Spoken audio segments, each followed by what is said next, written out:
Hi friends, welcome to my channel Uma simple কিচেনে সবাইকে অনেক অনেক স্বাগত। আশা করি তোমরা সবাই ভালো আছো, আমিও খুব ভালো আছি। আজকে আমি লাউ আর মুসুর ডাল দিয়ে দারুণ একটা রেসিপি তোমাদের সঙ্গে শেয়ার করতে চলে এসেছি। যারা কখনোই লাউ খেতে ভালোবাসে না, তারাও যদি এই রেসিপিটা একবার ট্রাই করে, তখন তাদের বারবার খেতে মন চাইবে। তো চলো বন্ধুরা, নো স্কিপ করে সম্পূর্ণ ভিডিওটি দেখতে থাকো।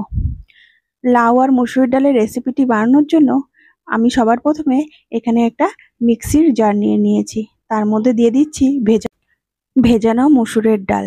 এখানে আমি 1 কাপ মসুরের ডাল আমি 2 ঘন্টা আগে জলে ভিজিয়ে রেখেছিলাম। যেহেতু মসুরির ডালটা গোটা গোটা, সেই কারণে আমি 2 ঘন্টা ভিজিয়েছিলাম। তারপর এখানে আমি দেখো জল ছাড়া মিক্সিতে পেস্ট করে নিয়েছি। খুব বেশি পেস্ট করা যাবে না, একটু গোটা গোটা থাকবে বা দানা দানা থাকবে, আর খুব বেশি জলও ব্যবহার করা যাবে না। আর এখানে নিয়ে নিয়েছি লাউ আর আলু পাতলা করে কেটে। এবার বন্ধুরা এখানে নিয়ে নিয়েছি পেঁয়াজ, টমেটো আর চেরা কাঁচা লঙ্কা। আমি কিন্তু ডালটাকে পেস্ট করে নেওয়ার পরে একটা বাটির মধ্যে নিয়ে নিয়েছি, আর তার মধ্যে দিয়ে দিচ্ছি সামান্য লবণ আর সামান্য হলুদ গুঁড়ো। এছাড়া অন্য কোনো কিছুই আমি কিন্তু এর মধ্যে মেশাবো না। লবণ আর হলুদ দিয়ে পেস্ট করে নেওয়া মুসুরের ডালটাকে খুব ভালো করে মেখে নেব। দেখো এখানে মুসুরির ডালটা পেস্ট করার সময় আমি কোনো রকম জল ব্যবহার করিনি। জল ব্যবহার করলে কিন্তু পাতলা হয়ে যেত। এবার এখানে আমি অন্যদিকে দেখো কড়াইতে আমি তেল গরম করে নিয়েছি। তেলের মধ্যে আমি কিন্তু ডালের বড়াগুলোকে ভেজে নেব। মসুর ডাল দিয়ে একদম ছোট ছোট করে আমি বড়ির মতো করে বড়া তৈরি করে নেব। তোমরা চাইলে এখানে বড়াগুলো বড় বড় করে করতে পারো, আমি এখানে ছোট ছোট করে করেছি। সমস্ত ডালের বড়াগুলো আমি দিয়ে দেওয়ার পরে এক পাশ আমার ভাজা হয়ে গেছে, এবার অন্য পাশ আমি উল্টে দেব। দেখো ডালের বড়াগুলো কতটা সুন্দর হয়েছে, একটাও কিন্তু ভেঙে যায়নি। আর হালকা লাল করে আমি ডালের বড়াগুলোকে ভেজে নেব, খুব বেশি কড়া করব না। হালকা লাল করে ভেজে নেওয়ার পরে বড়াগুলোকে আমি তুলে নেব। আর একইভাবে বাকি ডালের বড়াগুলো কিন্তু আমার তৈরি করে নিতে হবে। দেখো ডালের বড়া এখানে আমার ভাজা হয়ে গেছে, এবার ডালের বড়াগুলোকে একটা পাত্রে তুলে নেব। সমস্ত ডালের বড়া আমার তুলে নেওয়া হয়ে গেছে। আর কড়াইয়ের মধ্যে যে তেলটা বেঁচেছিল তার মধ্যে দিয়ে দিয়েছি সামান্য গোটা জিরে ফোড়ন। গোটা জিরে ফোড়ন দেওয়ার পরে আমি এর মধ্যে দিয়ে দেব সামান্য হিং। হিং আর গোটা জিরেগুলোকে আমি হালকা ভেজে নেব, খুব বেশি ভাজা যাবে না, তাহলে হিংটা পুড়ে যেতে পারে। গোটা জিরে আমার ভেজে নেওয়ার পরে আমি এর মধ্যে দিয়ে দিচ্ছি কোচানো পেঁয়াজ। আমি দুটো মাঝারি সাইজের পেঁয়াজ খুব ভালো করে কুচিয়ে নিয়েছি। কোচানো পেঁয়াজগুলো দিয়ে দিয়েছি, তার সঙ্গে দিয়ে দিয়েছি 3টে চেরা কাঁচা লঙ্কা।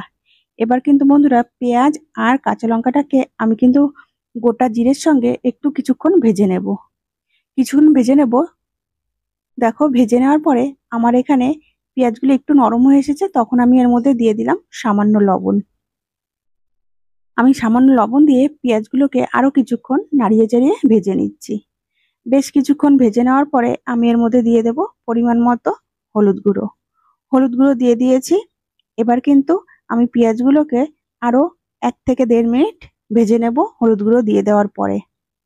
এখানে হলুদ গুঁড়ো দিয়ে দেওয়ার পরে আমি কিন্তু পেঁয়াজগুলোকে খুব ভালো করে ভেজে নিচ্ছি। পেঁয়াজগুলো বেশ অনেকক্ষণ ধরে আমার ভেজে নেওয়া হয়ে গেছে।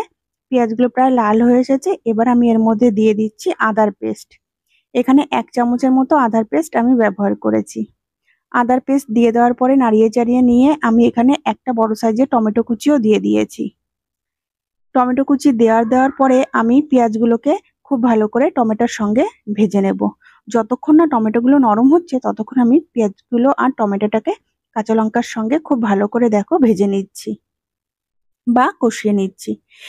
টমেটোগুলো বেশ অনেকটাই নরম হয়ে গেছে বা সফট হয়ে গেছে। এবার আমি এর মধ্যে দিয়ে দেব ভাজা ধনে আর জিরের গুঁড়ো।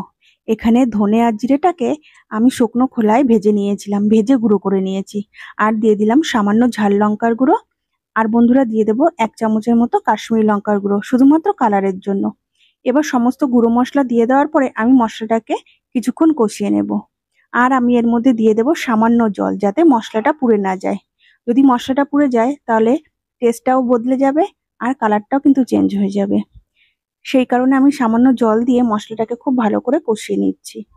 দেখো মশলাটা কষাতে কষাতে মশলাটা থেকে যখন তেল ছেড়ে আসবে আর কালারটাও খুব সুন্দর একটা আসবে, তখনই বুঝে নিতে হবে মশলাটা আমার খুব সুন্দর কষানো হয়ে গেছে। দেখো এখানে যেরকমটা বলেছিলাম মশলাটা খুব সুন্দর কষানো হয়ে গেছে, কালারটাও কি দারুণ এসেছে আর মশলা থেকে তেল ছাড়তে শুরু করেছে। আমি যে জলটুকু দিয়েছিলাম সেটাও কিন্তু শুকিয়ে গেছে। মশলাটা খুব সুন্দর কষিয়ে নেওয়ার পরে আমি এর মধ্যে দিয়ে দেবো আগে থেকে সেদ্ধ করে রাখা লাউ আর আলু। এখানে বন্ধুরা আমি লাউ আর আলুটা প্রেসার কুকারে একটা সিটি দিয়ে সেদ্ধ করে রেখেছিলাম। আর সেদ্ধ করার সময় আমি সামান্য লবণ আর সামান্য হলুদ গুঁড়ো ব্যবহার করেছি। দেখো সম্পূর্ণ সেদ্ধ করা লাউ আর আলু আমি কিন্তু দিয়ে দিয়েছি, দিয়ে মশলাটার সঙ্গে ভালো করে নাড়িয়ে চাড়িয়ে কষিয়ে নিচ্ছি। আমি সেদ্ধ করার পরে যে জলটা ছিল সেই জলটা কিন্তু ফেলবো না। আমি এখানে সবজির গ্রেভির জন্য বা ঝোলের জন্য সেদ্ধ করা জলটাই ব্যবহার করব, আলাদা করে কোনো রকম জল আমি কিন্তু ব্যবহার করব না এই রেসিপির মধ্যে। দেখো মশলা দিয়ে আমার কিন্তু সমস্ত কিছু খুব সুন্দর কষানো হয়ে গেছে, লাউ আলু খুব সুন্দর সেদ্ধ করা, সেই জন্য খুব তাড়াতাড়ি কষানো হয়ে গেছে আর খুব মাখা মাখা হয়েছে। এবার কিন্তু আমি এর মধ্যে দিয়ে দেব সেদ্ধ করা জলটা। এখানে দেখো বন্ধুরা আমি লাউ আর আলু সেদ্ধ করার যে জলটা সেটা আমি দিয়ে দিয়েছি। এবার আমি খুব ভালো করে একবার নাড়িয়ে চাড়িয়ে নেব। নাড়িয়ে চাড়িয়ে নেওয়ার পরে আমি খুব ভালো করে ফুটিয়ে নেব বা রান্না করে নেব। এবার আমি এর মধ্যে দিয়ে দিলাম সামান্য চিনি। এখানে আমি সামান্য চিনি ব্যবহার করেছি, তোমরা চিনি দিতে পছন্দ না করলে চিনিটা স্কিপ করে যাবে। চিনি দিয়ে খুব ভালো করে নাড়িয়ে চাড়িয়ে নিলাম, এবার খুব ভালো করে রান্না করে নেব।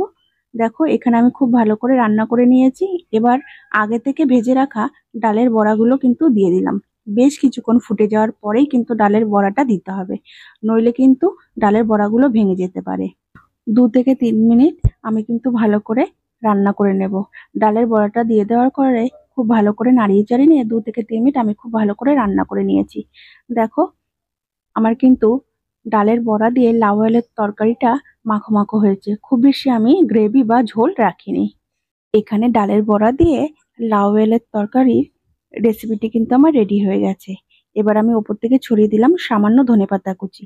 তোমরা চাইলে সামান্য গরম মশলার গুঁড়োও ব্যবহার করতে পারো, আমি এখানে আর গরম মশলার গুঁড়োটা ব্যবহার করিনি। এবার আমি নাড়িয়ে চাড়িয়ে নিলাম ধনেপাতা কুচি দিয়ে। এবার আমি গ্যাসের ফ্লেম অফ করে দেবো আর তোমাদেরকে সার্ভ করে দেখিয়ে দেবো। এখানে দেখো বন্ধুরা আমি সার্ভ করে নিয়েছি। আজকের মতো ভিডিওটি আমি এখানেই শেষ করছি, আবারও দেখা হবে নতুন কোনো রেসিপির সাথে। Thank you.